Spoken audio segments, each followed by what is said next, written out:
గాంధీ భవన్ నుంచి ఎమ్మెల్సీ జీవన్ రెడ్డి మాట్లాడుతున్నారు. ఇప్పుడు లైవ్ ద్వారా చూద్దాం. ఓపీఎస్ విధానాన్ని పునరుద్ధరింప చేయడంతో పాటుగా ఉద్యోగస్తుల ఉపాధ్యాయులకు సంబంధించిన పీఆర్సీ, ప్రధానమైన పీఆర్సీ, వాళ్ళు చెల్లించాల్సిన 3 డిఏలు రేపు రాష్ట్రంలో కాంగ్రెస్ ప్రభుత్వం ఏర్పాటు కాబడడంతోనే మొట్టమొదటిగా ఏదైతుందో వాళ్ళ పెండింగ్ డిఏ బకాయిలన్నీ కూడా చెల్లింప చేయడం జరుగుతుందని చెప్పి అంటున్నాను.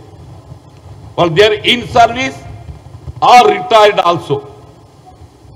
విశ్రాంతి ఉద్యోగస్తులే కానీ ప్రజెంట్ సర్వీస్ ఉన్న వాళ్ళే కానీ కాక వాళ్ళు చెల్లింపు చేయాల్సినటువంటి ఒక పెండింగ్ డిఏ బకాయిలన్నీ కూడా తక్షణమే చెల్లింపు చేయడం జరుగుతుందని చెప్పండి. ఈ ఆర్థిక సంవత్సరంలో 23-24 ఆర్థిక సంవత్సరంలో ఏదైతుందో వాళ్ళ పెండింగ్ డిఏ బకాయిలన్నీ చెల్లింపు చేయడంతో పాటుగా ఐఆర్ కూడా మధ్యంతర వృద్ధి కూడా మేము 20% ఏదైతుందో దాన్ని ప్రకటిస్తామని చెప్పి 20% ప్రకటిస్తామని చెప్పి అంటున్నాం. ఇప్పటికే ముఖ్యమంత్రి గారికి నిజమైన ఉద్యోగస్తుల సేవలు, ఉపాధ్యాయుల సేవలు ఏదైతుందో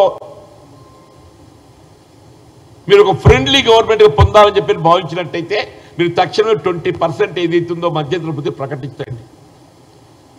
ఆర్ఎల్స్ ఎట్లాగో మేము రాబోతాం 2 మాసాల లోపల తప్పకుండా ఉద్యోగస్తుల ఉపాధ్యాయ సంఘాలకు అన్నిటి కూడా ఒక ఫ్రెండ్లీ గవర్నమెంట్గా ఏదైతుందో వాళ్ళ ఐఆర్ 20% కానీ, పెండింగ్ డిఏ బకాయిలే కానీ, వాళ్ళ పెన్షన్ స్కీమ్ ఓపీఎస్ఏ కానీ, వాళ్ళ జోనల్ విధానంలో ఉన్నటువంటి యొక్క లోపాలను చేసేబడే విధంగా 317 జీవోను పునఃపరిశీలింప చేసి పాత ఉమ్మడి జిల్లాలను ఒక ప్రాతిపదికను తీసుకొని వీళ్ళ ఉపాధ్యాయులు ఉద్యోగ సంఘాల ఆలోచన మేరకు ఏదైతుందో అండగా నిలవడం జరుగుతుంది.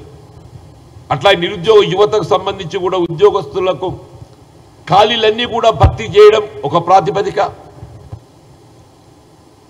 సంవత్సర కాలంలో ప్రస్తుతం రాష్ట్ర ప్రభుత్వ పరిధిలో ఉన్నటువంటి ఖాళీలన్నీ కూడా అవి ఉపాధ్యాయ పోస్టులే కానివ్వండి, ప్రభుత్వ కార్యాలయాల్లో ఉన్న పోస్టులే కానివ్వండి భర్తీ చేయడంతో పాటుగా భవిష్యత్తులో ఉత్పన్నం కాబోయేటువంటి యొక్క ఖాళీలను కూడా ఒక క్యాలెండర్ విడుదల చేస్తూ ఏ సంవత్సరానికి ఆ సంవత్సరం భర్తీ చేస్తూ ఒక నిరుద్యోగ యువతకు ఒక ఆత్మవిశ్వాసం కల్పింపజేయబడే విధంగా ఈ తెలంగాణ రాష్ట్రంలో నిరుద్యోగ యువతకు ఏదైతుందో ఉద్యోగ ఉపాధి అవకాశాలకు కొరత లేకుండా వీళ్ళ కాంగ్రెస్ పార్టీ అండగా నిలుస్తున్న భావన, అభిప్రాయాన్ని నేను వ్యక్తం చేస్తూ ఐఆర్ గురించి ఏదైతుందో తక్షణమే ఇలా ముఖ్యమంత్రి గారు ఎక్కడుండో తెలుస్తలేదు. ఆయన 15 రోజులే చీకట్లోకి